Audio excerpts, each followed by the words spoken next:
Okay, so this is Crystal's classroom on the morning of Saturday the 12th of June. We've taken the chairs out, but this is what the layout looks before we started. There's Crystal. Good morning, Crystal. Good morning. And you can see it's got that kind of typical centrifugal classroom design. So everything is round the sides and tables in the middle. We'll show you what it looks like as we keep going. Okay, so this has become our starting point, and what we've created is a sort of spiral with a paper chest in the middle, which is going to become a sort of collection space, and then all the other areas at the moment are coming off. So what we're trying to decide at the moment is which area goes where. Should this be the book corner? We think this spiral here will become the atelier, the sort of art workshop, because it's right by the sink. These have to stay along here as the research centre. So we're probably going to put our graphics area in this section here, and this will become kind of problem solving and construction. Very early days. Watch this space. Hold on, go. It's all about work now, rather than children just sitting at tables waiting to be told to do something. Now they're going to come in, choose which area they want to go to, and really get stuck in. So you're saying that this is a more active activity, Much more active, whereas the other way was passive. Just 5 tables, children sitting waiting, in their groups, sitting there waiting to be told what to do. Thank you.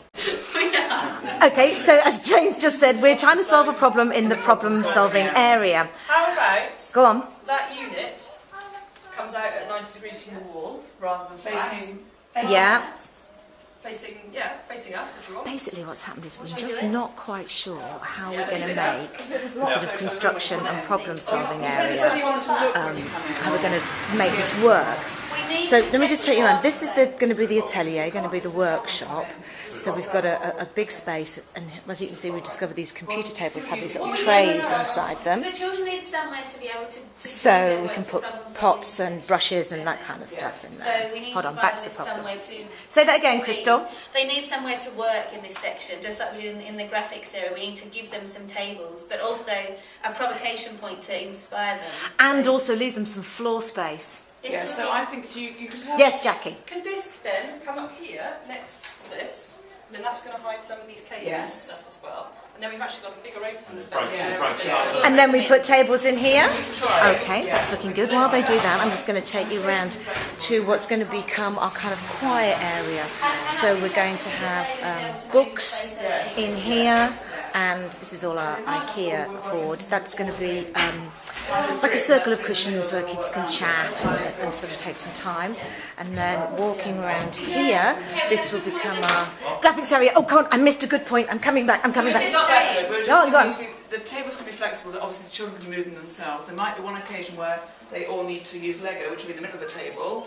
There might be other times where they need to use different construction materials, so they can just separate the tables. So we might even have a spare table on the side that is used initially, but then they can move it to make it a larger working area, or we don't need that now, or we can split up and use, be in 2 groups. Sounds good. So Sounds good. flexibility and the children deciding themselves. Exactly. Now you come out sort of on that side of the table. Okay, so we've done the construction of the space. This is now going to be our problem-solving maths area. This is the atelier, the graphics section. And you walk around here and you come to the kind of quiet space, which will be reading, some phonics games, that kind of thing. And over here, sorry Crystal's just filing. Over here you're going to have the graphics area, all sorts of different kind of writing and publishing, which links into this area, which will be used for publishing, and the research. Okay, so we're about 2.5 hours into the project. We just thought we'd show you where we are now. So you can see we're starting to build up these resources for the atelier. And here we go, the reading area is starting to grow. We're going to put the books on shelves. And around here, these are all the books that have still got to go away. Around here is our graphics area starting. So resources all there, accessible to children. We've got this lovely poster from IKEA that we're going to put up. And as we can see, now Okay, guys, it's 20 to 3 now. We're having some disagreement whether we started at 10:30 or 11 o'clock, and we think we're going to go for 10:30. So, okay, where have we got to now? All right, when you're looking at the room, it must look quite chaotic to you, and it's still the way to go, but we're pretty close. So here we are looking into the problem-solving area, and look at Jackie's great things that she's done with all the construction here for the kids to use. I really want to know what's in this chest. Oh, look at that Mobilo in the chest. We're liking that. We've got all sorts of different things, problem-solving things. We've got bricks. We've got my favourite, the train track. And on these spaces here, we're going to put the mathematics progression of skills documents. So they're there, easy access at children's level. This will be the water tray that's going to go outside, and also a sort of graphics outside space. Here we go, the atelier's coming together, and you can see that Jane started a black and white provocation point.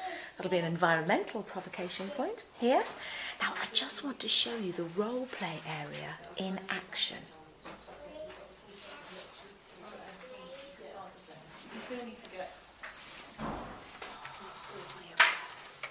So I set all this up, and Paddy now has been playing with it for about 10 or 15 minutes.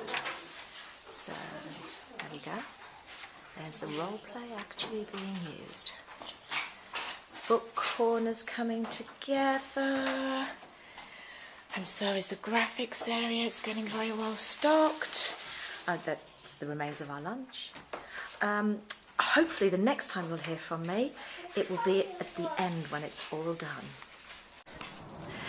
Okay, lovely people, 5.5 hours later. And it doesn't look any different. Yeah, and look, it's still the same. I'm going to walk you over here to turn you round to see the wonder of the new classroom. Oh, there, Jules and Jackie just moving. All right, so as you enter, you have your problem-solving area with a variety of measures, resources are out, some sort of environmental provocation points, lots of resources to use, and the mathematic progression of skills. So here we go, and this will be year 2's number. You can see that there. It's just trying to focus. I'm a bit close. There you go. So progression of skills up on the wall, ready to go. So you move from here. As you can see, we've got our research area, and that backs on to the graphics area.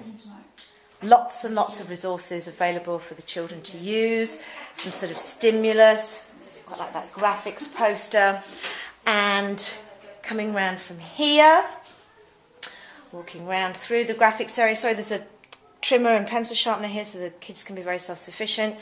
And then we come to into our quiet area. So we've got a speaking and listening point, and we've got story tapes for the children to listen to. Yeah, sorry, they're over there. I'm showing you the rat family because we think they're quite cute. Story tapes and CDs, and then that brings us round to the reading area, and also some role play that Paddy's been utilising. Oh, sorry, what I should have shown you while we were in the writing area is that we also have the writing progression of skills displayed for both staff and children to use. So this is the reading area, and now we come round to the craft area, the atelier as I'm liking to call it, which is here. And our provocation, our environmental provocation for next week is going to be black and white pictures. So we've got those up for the children to have a look at, and also available resources for them to take. And this is our another provocation point, because we've got some caterpillars. They're in here somewhere. There they are. There are the caterpillars, and they are going to form a chrysalis, and they're going to turn into butterflies. So we've got that set up for the children to use. And we're not forgetting as well that we will also be using the outside area. We've brought some guttering, as we have a water tray out there, and we're also going to have a writing space that will go outside every morning. And so that is our negotiated learning environment. Thank you.